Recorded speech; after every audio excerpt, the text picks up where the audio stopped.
Good morning Pakistan. हमारा कहानी सुनो वीक चल रहा है और आपको हम रोज़ कहानियाँ सुना रहे हैं। अब ये मत कहिएगा कि कहानी तो रात को सुनाई जाती है, सुबह सुबह कौन कहानियाँ सुनाता है। कहानी सुनने का कोई वक्त नहीं होता। अगर कहानी इंटरेस्टिंग होती है तो दोपहर को भी सुनाई जा सकती है। आपको याद है ये कहा जाता था, मुझे अच्छे से याद है, हमें मामू बनाते थे हमारे बड़े, हमें थोड़ा सा उल्लू बनाते थे, कहते थे कि अगर दोपहर में कहानी सुनाएंगे तो मामू रास्ता भूल जाएंगे। याद है आपको वो दिन? तो ऐसा कुछ भी नहीं है। कहानी सुनने का कोई वक्त मुकर्रर नहीं है, कहानी सुनने का मूड होता है। अब मज़े की बात यह है कि अगर आपको सुबह सुबह कहानी सुनना कुछ अजीब लग रहा है तो आप इसको यूट्यूब पे रात में देख सकते हैं, आपकी मर्ज़ी है। हम क्योंकि बात कर रहे हैं कहानी सुनो वीक में मोहब्बत की, प्यार की, लगन की, लगाव की, तो ये जो रिश्ता है ना, मियाँ बीवी का रिश्ता, ये वो रिश्ता है जो खून का रिश्ता नहीं है, लेकिन खून के रिश्तों से बढ़कर हो जाता है। ये वो रिश्ता है जो अल्लाह ताला ने ऐसा बनाया है कि अगर आप इसके लिए ये कहूँ कि आप लाइव मसाला वाली मूवी देख रहे हैं, मियाँ बीवी का रिश्ता, किसी और को अगर आप देख रहे हैं, किसी और कपल को देखते हैं, उनकी ज़िंदगी के बारे में जानते हैं, तो आपको ऐसा लगता है कि आप कोई मसाला मूवी देख रहे हैं।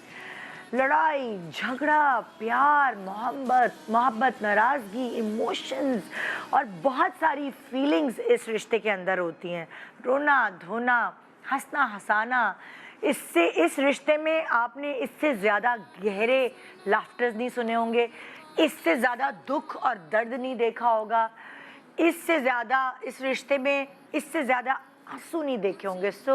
बेचैनी, रातों को जागना, काम में दिल ना लगना, भूख उड़ जाना और ना जाने पता नहीं क्या क्या सिम्टम्स इस बीमारी के साथ, जैसे हम कभी कभार लवेरिया भी कहते हैं, इसके साथ अटैच होते हैं।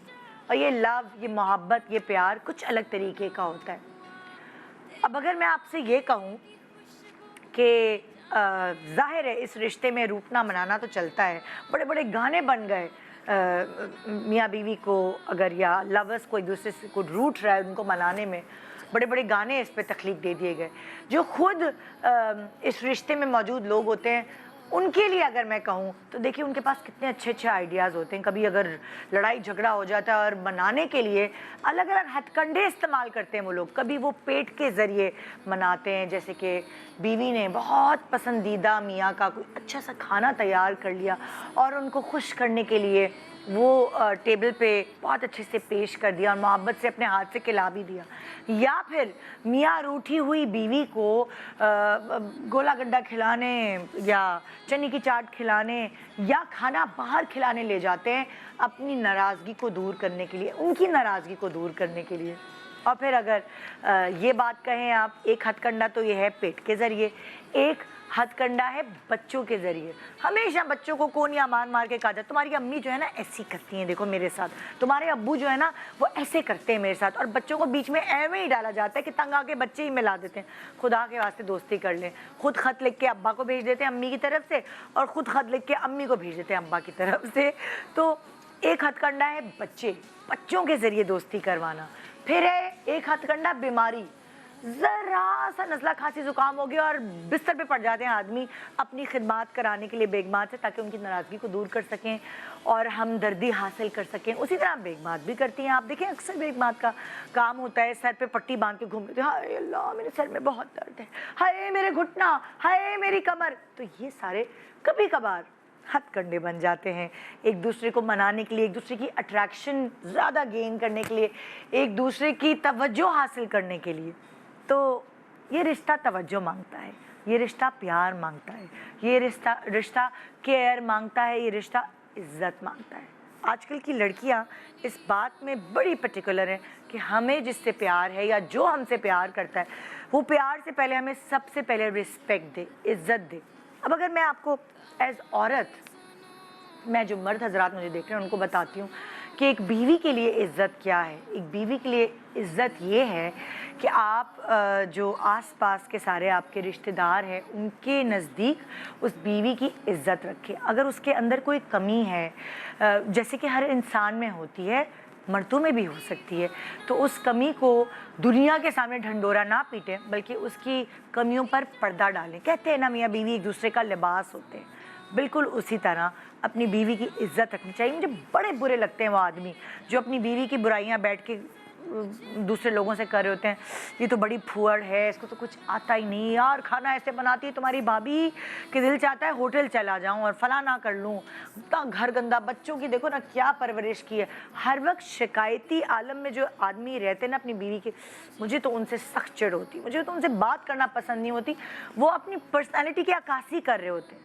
और जब मैंने देखा है कि हस्बैंड्स अपनी बीवी की तारीफ़ करते हैं, उसकी सारी कमियों के बावजूद वो कोई ना कोई ऐसी चीज़ उसके अंदर ढूंढ लेते हैं जो दूसरों से मुनफरिद होती है, जो पावरफुल होती है उसकी पर्सनालिटी में, और उसको लेके जब तारीफ़ करते हैं तो मुझे वो आदमी इतने अच्छे लगते हैं। मैं कहती हूँ ये अच्छी पर्सनालिटी के आदमी। वैसे मेरा जज करने का स्टाइल ये है, हर किसी के जज करने का स्टाइल ये अलग अलग होता है, लेकिन मुझे ऐसा लगता है जो आदमी अपनी घर की औरत, बेटी, माँ, बीवी, कोई भी औरत जो उससे कनेक्टेड होती है उसके लिए इज्जत से बात करता है, या उसकी बात करते हुए उसकी आंखों में एक ग्लेयर आती है, तो वो मर्द सबसे बेस्ट होता है। बल्कि मैं कहीं पढ़ भी रही थी कि अगर आपने बिजनेस पार्टनर आप ढूंढ रहे हैं तो आप वो बिजनेस पार्टनर ढूंढें जिसकी हिस्ट्री इस तरह है कि वो अपनी जो स्पाउस है, जो अपनी लवर है, उसके साथ सिंसियर है, उसके साथ बहुत ज़्यादा वो कहते हैं ना प्यार में मगन है और लॉयल है उसके साथ। तो वो शख्स कभी भी दूसरे शख्स के साथ भी बेवफा नहीं हो सकता। सो ये बात मुझे बड़ी अच्छी लगी। मैंने कहा इसे कोट करूं कि मोहब्बत में एक सिंसियरिटी और एक इज़्ज़त, ये दोनों बढ़कर है सबसे ऊपर। उसके बाद आता है प्यार, मोहब्बत वगैरह वगैरह। एक छोटे से ब्रेक के बाद आज की कहानियाँ देखते हैं। मैं भी बहुत एक्साइटेड हूँ सुनने के लिए। आइए एक साथ मिलकर सुनते हैं। कहानी सुनो।